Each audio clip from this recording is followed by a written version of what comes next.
Jusqu'à 9h, Good Morning Business.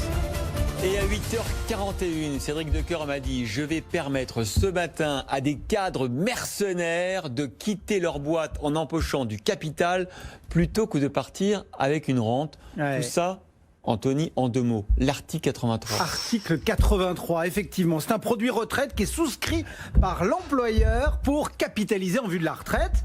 Son petit nom, il lui vient de l'article 83 du Code général des impôts qui régit sa fiscalité. En fait, c'est une sorte de contrat d'assurance vie collective que donc l'employeur souscrit pour tout ou partie de ses salariés, soit sur que des fonds en euros, soit sur un multi-support. Attention, dans ce cas-là, bien évidemment, seule la partie fonds euros est garantie. Mais enfin là, on est dans le mécanisme de l'assurance vie. L'argent, lui, est bloqué et ne sera disponible qu'à la retraite sous forme de rente viagère. Je vous rassure, comme à chaque fois, il y a des portes de sortie, décès du conjoint, invalidité, fin des allocations chômage, etc. Et en cas de prédécès, l'épargne en compte est transmise aux bénéficiaires selon la fiscalité de l'assurance vie. Oui, mais si vous nous en parlez ce matin, vous savez que c'est toujours une petite question. Pourquoi ce matin? Et pourquoi ce matin? Parce que justement, l'article 83... Il évolue. Il évolue. Et oui, comme beaucoup de produits d'épargne, il est passé à la moulinette de la loi Pacte. Il va céder sa place au PERO, le plan d'épargne retraite obligatoire, un nouveau produit.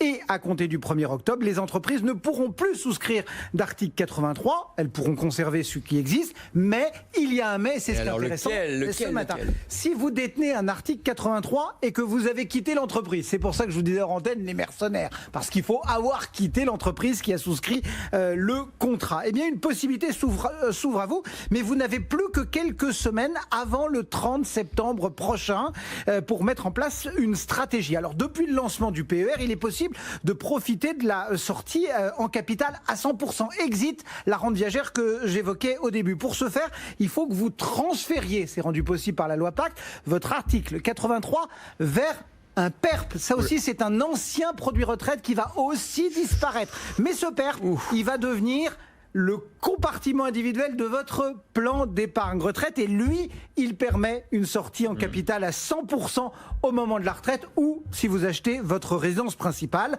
Attention, si vous êtes dans ce cas, il faut vraiment pas tarder à agir. Tous les experts qu'on a consultés, Patrimea, RS, qui ont évoqué cette stratégie, soulignent que le processus est long à mettre en place et que les assureurs parfois peuvent se montrer assez peu coopératifs pour transférer les sommes. D'ailleurs, si c'est possible, si l'opération est possible chez le même assureur, on vous conseille de le faire sur le même assureur. Vous serez plus efficace en temps. Allez, Cédric, les bons tuyaux, tous les matins, sur Good Morning Business et dans Intégral Placement. Je vous ai pas rêvé avec l'article 83, mais finalement, vous l'avez bien vendu, finalement. Vous voyez, j'avais peur, mais les mercenaires, ça m'a plu.